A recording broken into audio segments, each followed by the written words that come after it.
అది కెల్లంపల్లయ్య. నేను 2 నెలల నుంచి ముక్కుల్లో రక్తం పడుతూ ఉన్నది.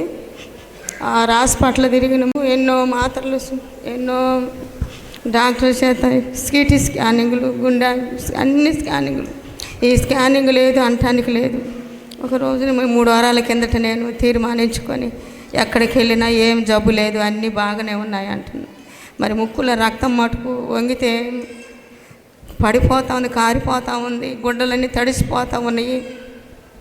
మరి ఏం జబ్బు లేదు అంటున్నారు. మరి ఇదేంది నాయన అని చెప్పి 3 వారాల కిందట ఒక మంగళవారం నేను 10 గంటలకు కూర్చొని 3 గంటల దాకా దేవుని సన్నిధిలో కూర్చొని, అయ్యా మరి నా తండ్రి ఏం జబ్బు లేదు అంటున్నారు, మరి మీరే చూసుకోనండి, మీ చిత్తం అయితే ఒక మంగళవారం అయినా 2 మంగళవారాలైనా నేను వెళ్ళి సాక్ష్యం చెప్పుకుంటాను అని అన్న తర్వాత టైం చూసుకుంటే 3 అయింది. 3 గంటల దాకా నేను దేవుని సన్నిధిలోనూ కూర్చొని చెలులో వాక్యం పెట్టుకొని ఈ భారం కొరకు ప్రార్థిస్తూ ఉన్నాను.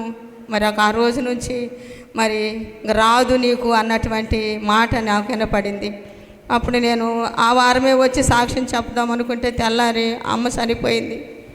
మళ్ళీ అమ్మ దగ్గరికి వెళ్ళి అవన్నీ చూసుకొని మళ్ళీ నిన్న వారం ఇక్కడికి వచ్చాను. నిన్న వారం సాక్ష్యం చెబుదాం అనుకుంటే చెప్పలేకపోయినాను. అది మళ్ళీ ఈరోజు వచ్చిన నన్ను ఈ 3 నెలల నుంచి రక్తం పడుతున్నా. 3 నెలల నుంచి ఇంకా ముక్కులో రక్తం కారట్లేదా? నెల నుంచి రక్తం కారట్లా. వంగినా రక్తం కారట్లా. అంతకుముందు గారేదా? అంతకుముందు బుడ గారిపోతా. అసలు పట్టుకాలేమో అత్తడో లేము, తుడిచేదానికి కారిపోయేదానికి మళ్ళీ నొప్పి ఉండదు, ఏముండదు. ఎవరు బాగు చేశారు? యేసయ్య ముట్టి నన్ను స్వస్థపరిచి. గట్టిగా చప్పట్లు కొట్టి గట్టిగా దేవుని మహిమ పొందుదాం. వందనాలండి అయ్యగారికి, అమ్మగారికి. మాది పొదిలి గ్రామము. మేము బయలుదేరి వచ్చేటప్పటి నుంచి నాకు ఒకటే నడుము నొప్పులుగా ఉన్నాయి. దేవా నేను కూర్చోలేనా అని అనుకుంటూ వచ్చాను. ఇక్కడికి వచ్చి నాకు కూడా చైర్ ఉంటే బాగుండు దేవుడు అనుకున్నాను. కానీ దేవుడు నా పట్ల ఉండి కింద కూర్చోమనే నాకు ఆజ్ఞ ఇచ్చాడు. కింద కూర్చున్నాను. అయ్యగారు చెప్పినప్పుడు నడువు నొప్పి అన్నప్పుడు నేను దేవుని తెలుసుకొని నీదే భారం దేవా అని ఆయన మీద భారం వేశాను. కానీ నాకు నడువు నొప్పి తగ్గింది. ఎవరు బాగు చేశారు? యేసయ్య బాగు చేశాడు. ఇప్పుడే తగ్గిందా? తగ్గింది. ఇప్పుడే వెంటనే గట్టిగా చప్పట్లు కొట్టి గట్టిగా దేవుని మహిమ పొందుదాం. యేసయ్యకే మహిమ కలుగును గాక. నా సత్యం 5 సంవత్సరాల నుంచి ఆకొక్కేసుకుంటున్నాను. 5 సంవత్సరాల నుంచి ఆకొక్కేసుకుంటే తగ్గిపోవటమేలే, యాడికి పోయినా తగ్గిపోవటమే. తెచ్చుకోవటం మళ్ళీ ఎత్తున్నా, మళ్ళీ చాకిరెట్ తెచ్చుకుని మళ్ళీ ఎత్తున్నా. అట్లా చేసిన 5 సంవత్సరాల నుంచి. దేవుడు తల్లి అందరు పోతుంటే దర్శపాదన కన్నా బాధ మానుకుందామని 5 వారాలు వచ్చినాయి. 5 వారాలు వచ్చిన వాళ్ళ నుంచి ఆ ఆకు జోలేపోవటం. మానుకున్నావా? ఆ నోటు వేసుకోవడం మానేసుకున్నావు అంతేనా? పొగాకు నోటు వేసుకునేదాని మానేసావా? ఇక్కడికి వచ్చింది అది మానేయాలనిపించిందా? త్రాగుబోతులు మారిపోవుదురుగాక, చెడు వ్యసనాలన్నీ తొలగిపోవునుగాక. గట్టి చెప్పండి. మీ భర్తలు ఒకవేళ త్రాగుతున్నారనుకో, ఇక్కడికి ఒక్కసారి తీసుకురండి, అంతే. యేసయ్య వాళ్ళ నోటిని మార్చేస్తాడు. వాళ్ళ నోటికి ఉన్న ఆ దెయ్యాన్ని వదలగొడితే ఆటోమేటిక్గా వాళ్ళు మానేస్తారు. దేవునికి స్తోత్రం చెప్పండి. హల్లెలూయా. పాస్టర్ అమ్మకు వందనాలు. నేను చెప్పబోయే సాక్ష్యం అంటే, మా ఇంటి యజమానికి కిడ్నీలలో రాళ్ళు ఉన్నాయని 4 హాస్పిటల్ తిప్పినా కానీ ఆపరేషన్ చేయాలని చెప్పి అంటారు. కిడ్నీలో రాళ్ళు ఉన్నాయని ఆపరేషన్ చేయాలన్నారు.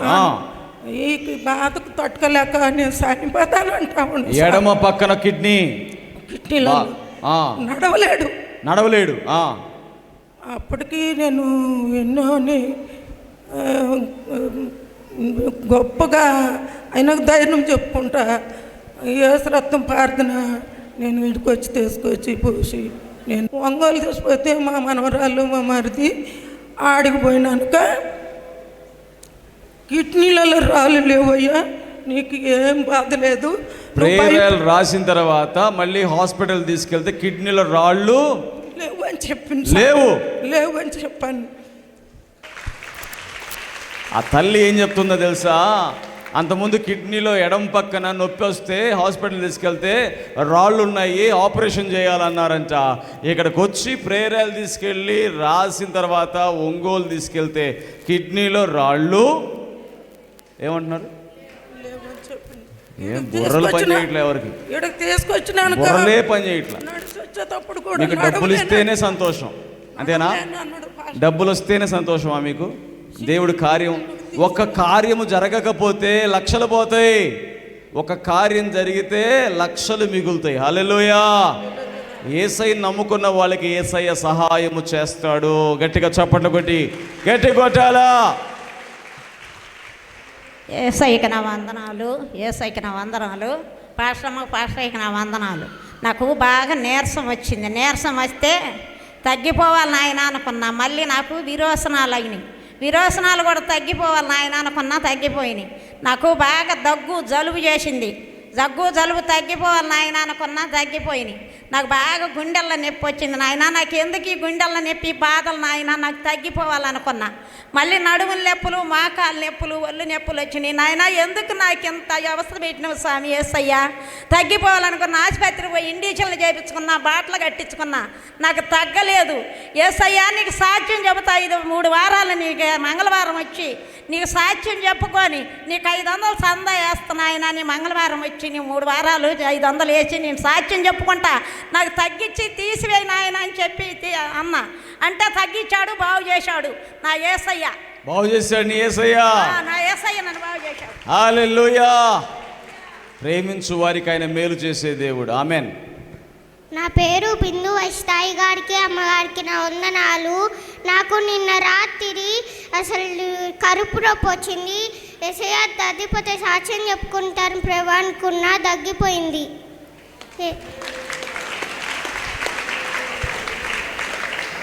అమ్మగారికి అయ్యగారికి వందనాలు. నా పేరు లీలావతి, మాది బేస్తారపేట.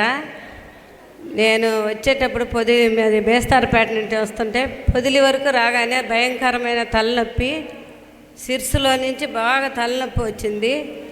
ఇక్కడికి రాగానే లాస్ట్ ఆరాధన చేస్తున్నారు. అప్పుడు ప్రేయర్ ఆయిల్ తీసుకొని తలకు రాసుకున్నాను, వెంటనే తగ్గిపోయింది. గట్టిగా ఇప్పుడే స్వస్థపరిచాడు యేసయ్య. ఆమెన్. ఒక ఆత్మను కూడా తీసుకొచ్చినాను అయ్యగారు. ఓకే. అయ్యగారికి అమ్మగారికి నా వందనాలు. మా అమ్మాయికి పిడుసులు కనపడ్డాయి, జ్వరం వచ్చింది, ఎక్కడ దేశపోయినా తగ్గలేదు. ఇక్కడికి వచ్చి పేరాయిల్ అది నాకు 7 వారాలు అతను ఒప్పుకున్నా తగ్గిపోయింది. నా మనవరాలు బాగానే ఉంది. తగ్గిపోయిందా? తగ్గిపోయింది. ఎవరు తగ్గించారు? యేసయ్య తగ్గించారు. ప్రేరాలు తీసుకెళ్ళి రాశావు, తగ్గిపోయింది. యేసయ్య బాగు చేశాడు. గట్టిగా చప్పట్లు కొట్టి గట్టిగా దేవుని మహిమపరుద్దాం. అయ్యగారికి అమ్మవారికి వందనాలు. నాకు నేను 2 నెలల నుంచి బాగా నడువు నొప్పి ఉండేది. నేను ఇక్కడ కూర్చున్నా కానీ నడువులో బాగా మెక్కలు, నడువులో బాగా తీపిగా ఉండేది.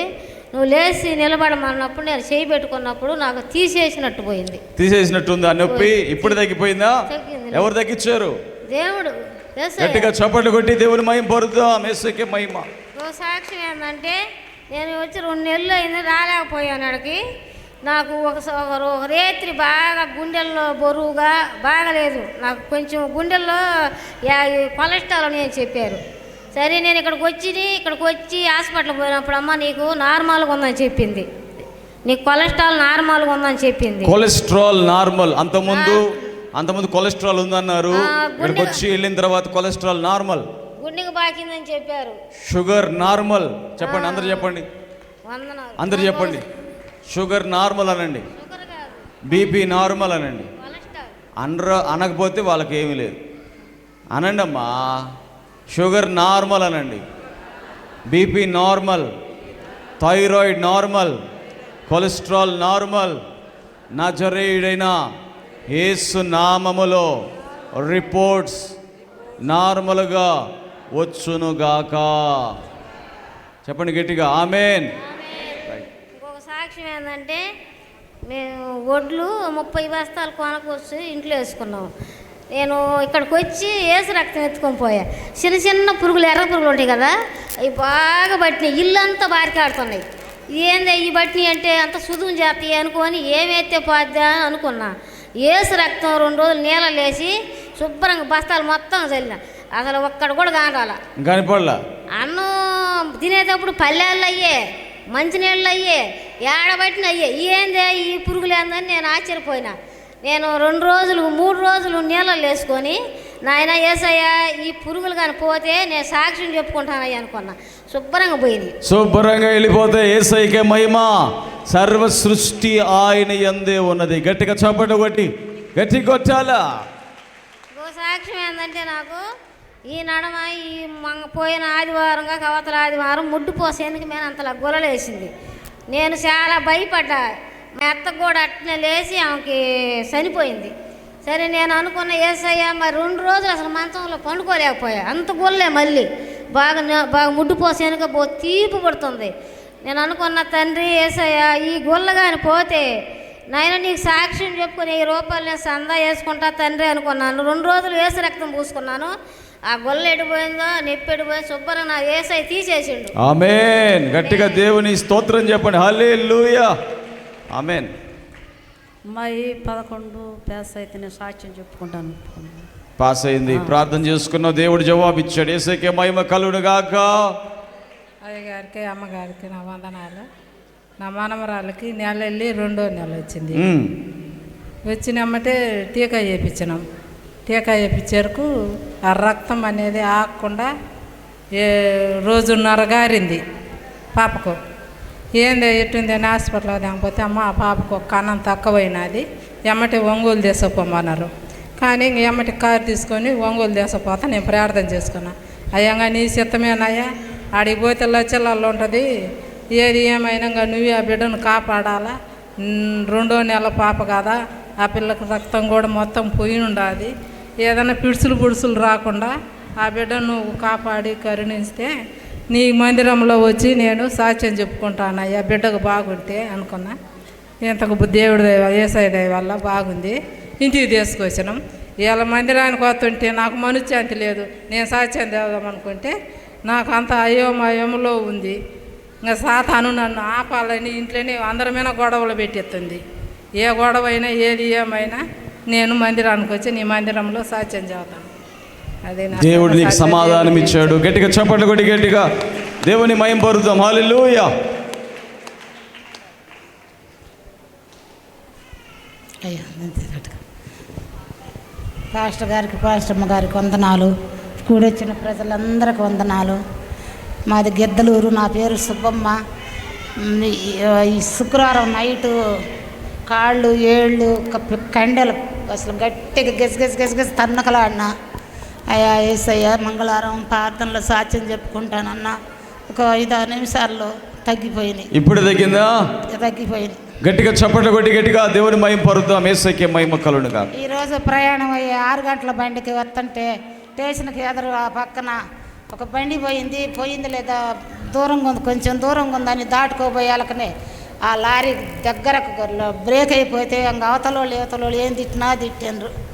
దేవుడు కాపుదలు ఇచ్చాడు. యేసయ్యకే మహిమ కలుగును గాక. ఈ రోజు కాపాడినయ్యా మీ అందరికీ వందనాలు. God bless you. రైట్ కూర్చో. తత్ర చెప్పండి అమ్మా. కాళ్ళు బాగా నొప్పులు ఉన్నాయి తండ్రి. నా కాళ్ళు నొప్పులు తగ్గితే 5 వారాలు తిరిగి సాక్ష్యం చేస్తాను అనుకున్నా. దేవుడు కాళ్ళు నొప్పులు తగ్గిపోయినాయి. God bless you. చిన్న కొడుకు బాగా జ్వరము దగ్గు వస్తుంది నాయన. నా కొడుకు కూడా తగ్గితే సాక్ష్యం చేస్తాను తగ్గింది. బిడ్డకు కూడా జ్వరము ఈ మధ్య తండ్రి తగ్గితే సాక్ష్యం చేస్తాను అనుకున్నా. దేవుడు గాడ్ బ్లెస్ యు అమ్మా. దేవునికి మహిమ కలుగును గాక. నెక్స్ట్ చెప్పండి అయ్యా. మా అమ్మాయికి కాళ్ళు చేతులు ఎర్రగా దద్దుర్లు వచ్చి వాసినాయి. వాస్తే కుంటే ఆయన కాడికి వెళ్తాం దర్శనం ఆసుపత్రికి. మా తానసింతలో మందులు తీసుకొని వచ్చిన తగ్గిపోయి మళ్ళీ స్కూల్కి పంపించినాం. 3వ తరగతి అమ్మాయి. 2 రోజుల తర్వాత మేము పొలం పని చేసుకుంటుంటే స్కూల్ నుంచి ఇంటికి పంపించినారు. ఆ అమ్మాయిని చూపించుకొని ఇప్పుడే రాగాకు స్కూల్కి బాగలేదని. మేము ఇంటికి వచ్చేసరికి దులాలాగా వాసి ఎర్రగా దద్దుర్లు కట్టేసరికి ఇంకా పిల్లల డాక్టర్ కాడికి తీసుకెళ్ళి పరీక్ష చేపించి మందులు వాడితేనేమో ఈ గజ్జి వదిలిపెట్టేటట్లేదని వెళ్ళినాం. వాళ్ళు పరీక్ష చేసి ఇది ఏమైంది తెలియటం లేదు, పెద్ద స్కానింగ్ చేయాలి, గుంటూరు తెసపండి, నిద్రగాయటానికి లేదు, గుంటూరు మీరు ఒంగోలు పోయినా కూడా ఉపయోగం ఉండదు, వాళ్ళు డబ్బులు లాగుతారు లక్షలు. గుంటూరు పెద్ద స్కానింగ్ చేస్తేనే ఆ అమ్మాయికి ఏం జబ్బు అనేది బయటపడేది. పెద్ద స్కానింగ్ చేయకుండా మందులు వాడటానికి లేదు, ఏ జబ్బు అనేది చెప్పడానికి లేదు, నిద్ర అయితే కాయటానికి లేదు అన్నారు. నిద్రగాయకుండా వెళ్ళిపోమన్నారని అప్పటికప్పుడు నాకు ఏం కాలు చేయలేదు.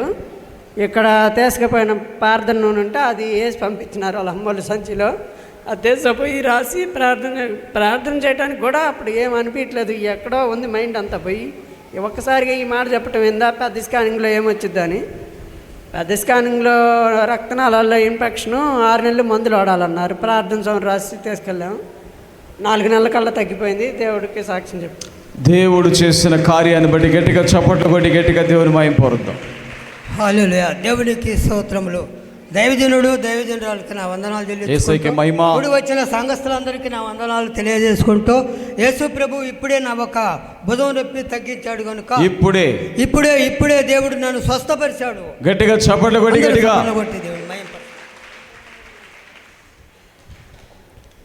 అందరికి వందనాలు. పాస్టర్కి వందనాలు. నా సాక్ష్యం ఏంటంటే, నాకు 3 పిల్లలు పుట్టారు. అదే ఫస్ట్ బాబు చనిపోయాడు. చనిపోయినప్పుడు దేవుని చిత్తమే కదా, సరే పిల్లలు ఇచ్చడం ఆయన వంతు, తీసుకెళ్ళేది ఆయన చిత్తమేను, నాదైతే ఏమి లేదని నేను ప్రార్థించుకొని ధైర్యం పడ్డాను. తర్వాత రెండోసారి బేబీనిచ్చాడు, అబ్బాయినిచ్చాడు, మళ్ళీ మగపిల్లోడిని. ప్రభువానికి స్తోత్రం అని కృతజ్ఞత తెలుసుకున్నాను. అయితే ఆ బిడ్డకి ఏం జరిగిందంటే, డాక్టర్లు ఏం చెప్పారంటే, ఆ అబ్బాయికి జెనెటిక్లో ట్రబుల్ అని చెప్పారు. అంటే క్రోమోజోముల్లో తేడా అని చెప్పారు. అంటే మరి ఎలా అని డాక్టర్ గారు అడిగితే, ఈ అబ్బాయి బ్రతికినంత దినములు ప్రతిరోజు ఉదయం ఒక టాబ్లెట్, మధ్యాహ్నం ఒకటి, సాయంత్రం ఒకటి టాబ్లెట్ కంపల్సరీగా వేసుకుంటేనే ఈ అబ్బాయి బ్రతుకుతాడని చెప్పాడు. సరే ప్రభువా, మరి నువ్వెందుకు ఇచ్చావో నాకు తెలియదు. నేనైతే అన్ని కుటుంబంలో నుంచి వచ్చినోడిని, విశ్వాస జీవితంలో నేను ముందుకు సాగాలని వచ్చాను ప్రభువా. నన్ను అనేకమైన వాటిల్లో కూడా కాపాడావు. ఆపత్కాలంలో నాకు మొరపెట్టుకుని నేను నీకు సమాధానం ఇచ్చుద్దని నీ వాగ్దానాలతో కొన్ని కాలాలలో నన్ను మాట్లాడే దినాలు ఉన్నాయి ప్రభువా. ఓదార్చిన దినాలు ఉన్నాయి. ఎందుకు ఇచ్చావో నాకు ఈ బిడ్డ నాకు తెలియదు, కానీ బ్రతికితే ఈ బిడ్డ నేను నీకు సాక్షిగా బలిపీఠం వద్దని సువార్త చెప్పుడుకు నేను నిశ్చయించుకున్నా ప్రభు ఈ బిడ్డనని నేను మనసులో ప్రేయర్ చేసుకొని ఒక అండర్స్టాండింగ్గా ఉన్నాను. ప్రభు అది నీ చిత్తమే అంటూ ఉన్నాను. అయితే ఆశ్చర్యకార్యంగా ఏం జరిగిందంటే, ఇప్పుడు ఆ అబ్బాయికి 4వ సంవత్సరం వెళ్ళిపోవచ్చున్నది. డాక్టర్ గారి దగ్గరికి పోతే మొన్న ఒక 2 నెలల క్రితం డాక్టర్ గారు ఏమన్నారంటే, ఈ అబ్బాయికి ఎటువంటి జబ్బు లేదు, ఏ యొక్క క్రోమోజోములు కూడా తక్కువ లేవు. చేసిన మేలుకి వందనాలు తీరుస్తున్నాను. గట్టిగా చప్పట్లు. వెస్లీ మరి యాదవ కుటుంబంలో జన్మించారు. వాళ్ళ కుటుంబము యాదవుల కుటుంబం. మరి 10 సంవత్సరాల నుంచి మరి ప్రార్థనా స్థలానికి ప్రేయర్ ల్యాండ్కి వస్తూ అనేకమైన సాక్ష్యాలు ఆ బిడ్డ జీవితంలో జరిగినాయి. అయితే మంచి విషయం ఏంటంటే, వాళ్ళ కుమారుడికి 3 ట్యాబ్లెట్స్ రోజు వాడాల్సిందే అన్నటువంటి డాక్టర్లు, ఏం అవసరం లేదయ్యా అంతా బాగున్నాడు అని చెప్పాడు ఆ డాక్టర్లు అని చెప్పారు. దాన్ని బట్టి గట్టిగా దేవునికి స్తోత్రం చెప్తాం. గట్టిగా హల్లెలూయా. తన కుమారుడికి ఇచ్చిన దర్శనాన్ని బట్టి కూడా ఆ బిడ్డను స్థిరపరిచాడు దేవుడు హృదయంలో విశ్వాసంతో. దాన్ని బట్టి కూడా దేవుని స్తోత్రం చెల్లిద్దాం. హల్లెలూయా. God bless you Wesley. అయ్యగారికి అమ్మగారికి నా వందనాలు. నాకు పొట్టపురం వచ్చింది. తండ్రి యేసయ్యా, నాకు పొట్టపురం తీసేస్తే సాక్ష్యం చెప్పుకుంటాను ఒప్పుకున్నా. నడువుల నొప్పులు లేమంటే లేచిన, నడువుల నొప్పులు ఉంటే తగ్గిపోమంటే తగ్గిపోయి స్వస్థపరిచిన యేసయ్య గట్టిగా చప్పట్లు కొట్టి గట్టిగా దేవుని మహిమ పొందుదాం. ఇక్కడ కడితి లేచింది, కడితి కూడా తగ్గిపోతే, గడ్డ కూడా తగ్గిపోయిందా? యేసయ్యకే మహిమ. God bless you. రైట్. అందరికీ వందనాలు. పాస్టర్ గారికి వందనాలు. ఇంతకుముందు 1 సంవత్సరం క్రితం మా మమ్మీకి గ్యాస్ ట్రబుల్ విపరీతంగా, మళ్ళీ గుండెల్లో నొప్పి, చేయలాగటం అంటే ఎంతో తీవ్రంగా ఉంది. మా మమ్మీ ఎన్నో హాస్పిటల్ తిరిగింది, మళ్ళీ ఎన్నో మందులు వాడింది, ఎంతో డబ్బులు ఖర్చు అయ్యాయి, కానీ తగ్గలేదు. మంగళవారం ప్రార్థనకు వచ్చి సాక్ష్యం చెప్పుకుంటాను అనుకున్నాను, మొత్తం తగ్గిపోయింది. పాస్టర్ గారికి ఎవరు స్వస్థపరిచింది? ఎవరు బాగు చేశారు? దేవుడు. గట్టిగా చప్పట్లు కొట్టి గట్టిగా దేవుని మహిమ పొందు. దేవునికి వందనాలు. పాస్టర్ గారి పాస్టర్కి వందనాలు. ఇక్కడికి వచ్చిన వీళ్ళకి అందరికి వందనాలు. నాకు ఈ కంటి మీద కొంచెం గుడ్డి మీద లేచింది, గుల్ల లేస్తే అది ఈ కన్ను ఏంది ఇట్లా లేచిందని ఎర్రంగా వచ్చేసింది. ఈ కన్ను ఏమన్నా ఇద్దేమో ఇట్లా ఏమన్నా కాని రాకుండా అట్లా ఇద్దేమని భయపడిపోయాను. దేవుని ప్రార్థన చేసుకున్నా ఇంట్లో. మంగళవారం ప్రార్థనకి వెళ్ళి సాక్ష్యం చెప్తాను అనుకున్నాను. నాకు బాగుంది. అట్టాగే నేను పోయిన వారం చెప్తామనుకున్నాను, నేను నాకు ఏంటంటే కొంచెం డల్ అయిపోయి నేను మా హస్బెండ్ చనిపోయిన కానుంచి నీరసం పడిపోయా, పనికి కూడా పోలేను అనుకున్నాను. దేవుడు ప్రార్థన చేసుకొని ఆయన అడుగుతున్నా, నాకు శక్తిని బలాన్ని అయ్యా, నేను పని చేసుకొని నీకు నచ్చినట్టుగా నేను బ్రతుకుతానని నాకు శక్తిని బలాన్ని ఇచ్చాడు. పని చేసుకుంటున్నాం. ప్రతిరోజు నా జీవితంలో ఆయనకి దర్శన భాగం తీస్తున్నాను. పోయిన వారమే దర్శన భాగం తీస్తాను. చిన్న సాక్ష్యం దేవుడికి. ఓకే అమ్మ, గాడ్ బ్లెస్. పాస్టర్ గారికి పాస్టర్కి వందనాలు. నాకు 9వ నెల వచ్చిన తర్వాత నొప్పులు వస్తున్నాయని హాస్పిటల్కి వెళ్తే వాళ్ళేమో ఇంకా టైం కాలేదు, టైం ఉంది నీకు అని 2-3 రోజులు హాస్పిటల్లో ఉంచుకొని సెలైన్లు పెట్టి ఇంజక్షన్లు వేసి ఇంటికి పంపించారు. మళ్ళీ మరుసటి రోజు మళ్ళీ నొప్పులు వచ్చాయి. మళ్ళీ వెళ్తే వాళ్ళు ఏమన్నారంటే ఇంకా టైం కాలేదమ్మా, ఆపరేషన్ చేస్తే బిడ్డను బాక్స్లో పెట్టాల్సి వస్తుంది అని అన్నారు. ఆపరేషన్ ఆయన నొప్పులు వస్తున్నాయని ఆపరేషన్ చేశారు. నేను బిడ్డ ఇద్దరం బాగున్నాం. మరుసటి రోజు తలకాయ నొప్పి, అందరికీ చలి జ్వరం వస్తుంటే నాకు మాత్రం తలకాయ నొప్పి బాగా వచ్చింది. అసలు లేచి కూర్చోలేకుండా తలకాయ నొప్పి వచ్చింది. 4వ రోజు ఇంటికి పంపించారు. ఇంటికి వచ్చిన 10 రోజులు కూడా తలకాయ నొప్పి బాగా వచ్చింది. ప్రార్థన చేసుకొని ప్రేయర్ ఆయిల్ రాసుకున్నా తగ్గిపోయింది. ఇంకోటేమో ఈ పిల్లోడు వాళ్ళ నాయనమ్మ వాళ్ళ ఇంటికి వెళ్ళొచ్చాడు. వచ్చినా నుంచి అసలు అన్నం తినట్లేదు, చేతులలోంచి దిగట్లేదు, ఒకటే ఏడుస్తూ ఉన్నాడు. జ్వరం వచ్చింది, జలుబు, దగ్గు, ఏడుస్తూ ఉంటే ప్రార్థన చేసుకొని ఏసురక్తం పూసుకున్నా తగ్గిపోయింది. ఇంకోటి ఆ బిడ్డకి చిన్న 4 నెలల పాపకి దగ్గుతూ ఉంది. ఇంట్లో వాళ్ళందరూ నన్ను అరుస్తున్నారు, నువ్వేం తిన్నావు దగ్గుతుందని. హాస్పిటల్లో పోయి చూపించుకున్నా, బిడ్డ బాగానే ఉంది కానీ జ్వరం రాకుండా చూసుకోండి అని చెప్పారు. తర్వాత 4 రోజులు 5 రోజులకి రమ్మని చెప్పారు ఎట్టుందని. నేను ప్రార్థన చేసుకొని ఏసురక్తం పూసుకున్నా. ఇంక మళ్ళీ కూడా వెళ్ళలా, బిడ్డ బాగానే ఉంది.